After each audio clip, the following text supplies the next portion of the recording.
México subordinado. La subordinación en la etapa neoliberal. Octava parte. 1994. Año aciago.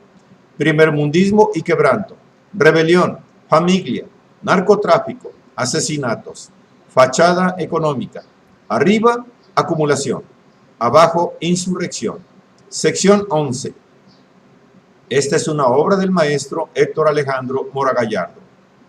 Sin darse razón social de una empresa importadora estadounidense cuyo gerente dio cuenta de los manejos ilícitos, se refiere que los personajes involucrados por la parte mexicana hacían peticiones de retribución, acorde con los favores prestados. El importador pedía al exportador que sobrevaluara los precios por $5 por tonelada métrica. Cuando el exportador cobraba la letra de crédito, $2.5 por tonelada métrica, se devolvían al importador o al agente, evidenciándose que el alto mando de CONASUPO debía estar involucrado. En documentos desclasificados a petición del corresponsal de proceso en Washington y firmante del artículo citado, se llega a identificar a Bartlett & Company como incitante a cohecho de la parte mexicana por un total de $250 millones.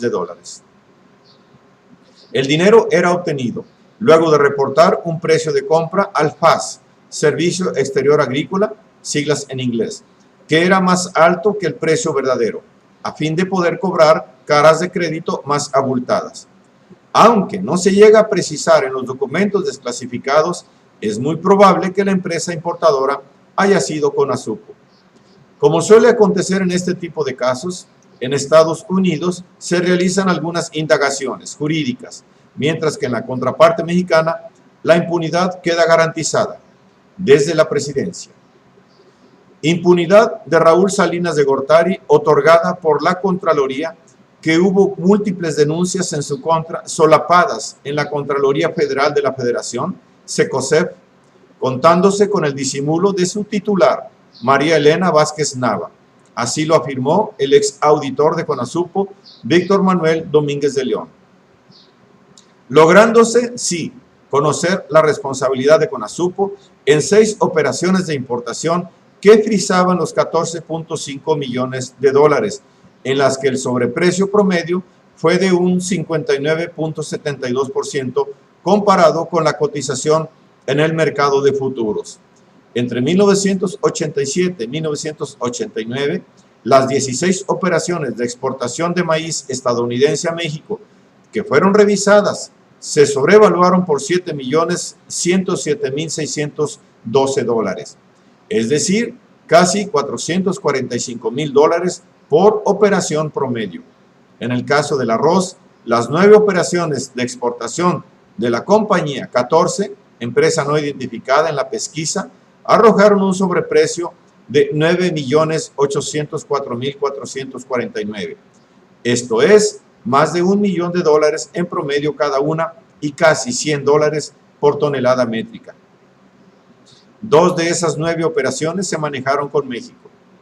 Un crimen contra la economía popular fue lo que realizó Raúl Salinas de Gortari durante su estancia en CONASUPO, primero como director de distribuidora CONASUPO S.A., DICONSA, después en la Dirección de Planeación y Finanzas, en contubernio con el director de tal paraestatal, Javier Bonilla García, llegando a ser acusado de traficar con miles de toneladas de maíz, frijol, azúcar, leche en polvo y carne, que en lugar de llegar a la población más necesitada del país, como establece el objetivo de la paraestatal, las desviaba para incrementar su fortuna personal y las de sus principales amigos y colaboradores, que eran sus amigos, puestos por él en la administración de la tan prioritaria empresa creada para protección alimenticia de personas de bajos recursos.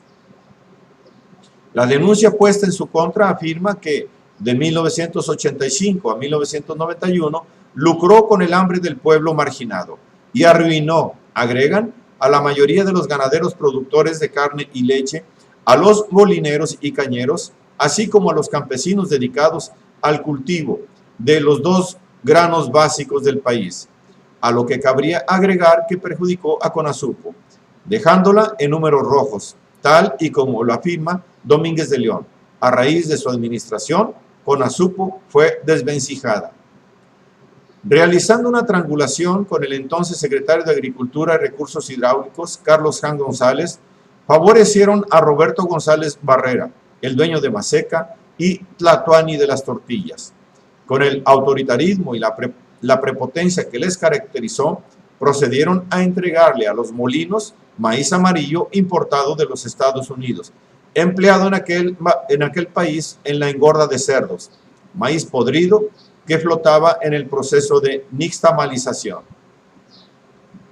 En 1990 hubo carestía de productos básicos, cuando el hermano incómodo traficaba con maíz blanco y frijol negro.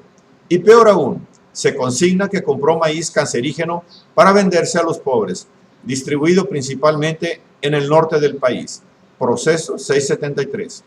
Y todavía peor, en la impunidad y la desfachatez absoluta, esta tríada maligna que afectó a Conasupo para fortalecer a Maseca, llevó a cabo la guerra de la tortilla, mejor diríamos, la guerra contra la tortilla tradicional, afectando a 55,000 molineros de nixtamal, vendiéndole al magnate regiomontano el maíz de mejor calidad a precios subsidiados, contribuyendo a crear el monopolio de la tortilla detentado por Maseca, volviéndolo la empresa que controla la producción de tortilla en todo el país e incluso haciendo de Maseca un emporio exportador, una transnacional que vende en los Estados Unidos y Centroamérica. En la contraparte, el líder de los tortilleros de nixtamal fue a dar a la cárcel, proceso 843. A tal grado llegó la arbitrariedad, el abuso con los del clan Salinas y la familia Feliz. Y Maseca es un gran negocio en el que las dos principales familias se triangulan con González Barrera para monopolizar un mercado potencial de 135 millones de consumidores abarcando 7 países. Es el caso que el Grupo Industrial Maseca, GIMSA, ha incrementado fuertemente sus utilidades desde que el gobierno de Carlos Salinas de Gortari resolvió maiciar la economía rural hace 4 años. Incluso en el año de 1993 logran incrementar su ganancia en un 19.8% con respecto al año anterior, a pesar de la desaceleración generalizada, colocando a poco, principios del 94, acciones por 100 millones de dólares en Nueva York, todo un éxito de la modernización.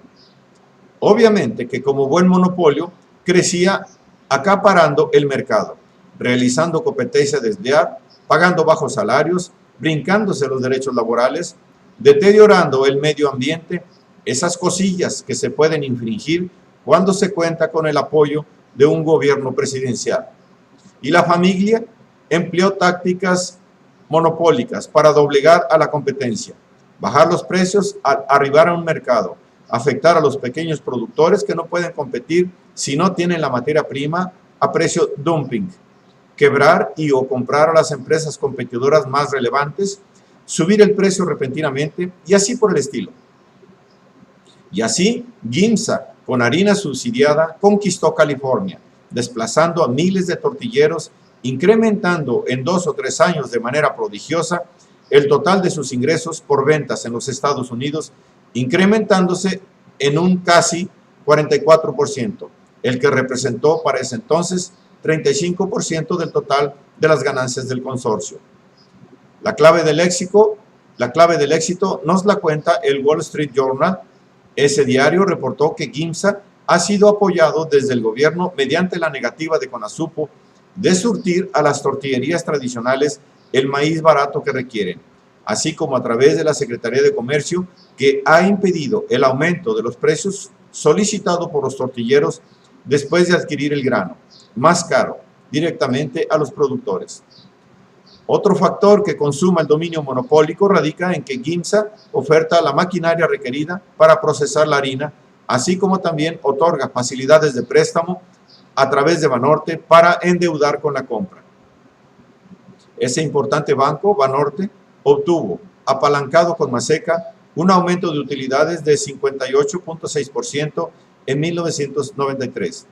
En lo que respecta al tráfico con leche en polvo, se llegó a saber que era introducida por puertos veracruzanos, así como por la frontera norte, detectándose un faltante de 9.000 toneladas en 1990 que arribaron al puerto de Tuxpan, de un total de 105.000, con la agravante de que el lácteo extraviado era pagado por la aseguradora Acemex.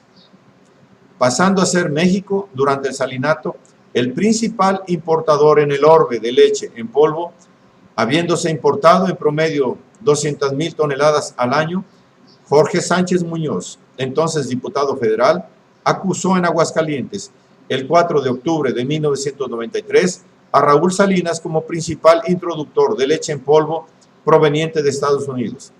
Según el ganadero veracruzano Francisco Javier García, el hermano del expresidente Carlos Salinas de Gortari, junto con Carlos Jan González, fueron culpables de la desestabilización y descapitalización del mercado de la carne por las importaciones de ganado que hicieron de Estados Unidos, Nueva Zelanda y Australia, lo que puso en riesgo de desaparecer a más de la mitad de la ganadería mexicana. Proceso 942.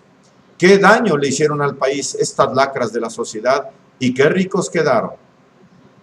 Raúl Salinas colocó un grupo de amigos colaboradores en Diconsa, presuntos prestanombres y beneficiados de enriquecimiento ilícito.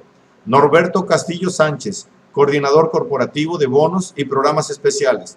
Leonardo Conde y Hostos, subgerente de mercancías generales. Carlos Chavarría Álvarez, gerente en Monterrey.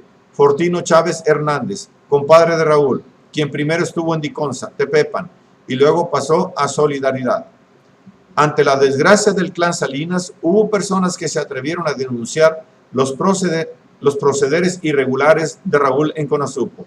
Tal fue el caso de una empresaria regiomontana, Magdalena Luna, copropietaria de una fábrica en la que aparecía como socio Carlos Salinas Lozano, quien tuvo relaciones comerciales con la distribuidora Diconsa, mujer que afirma que Raúl hizo ganar dinero a manos llenas a sus colaboradores, especialmente a Juan Manuel Pasalagua Branche, su excuñado, a quien ubicó como gerente de abastos de pedidos especiales en la paraestatal e hizo una fortuna enorme.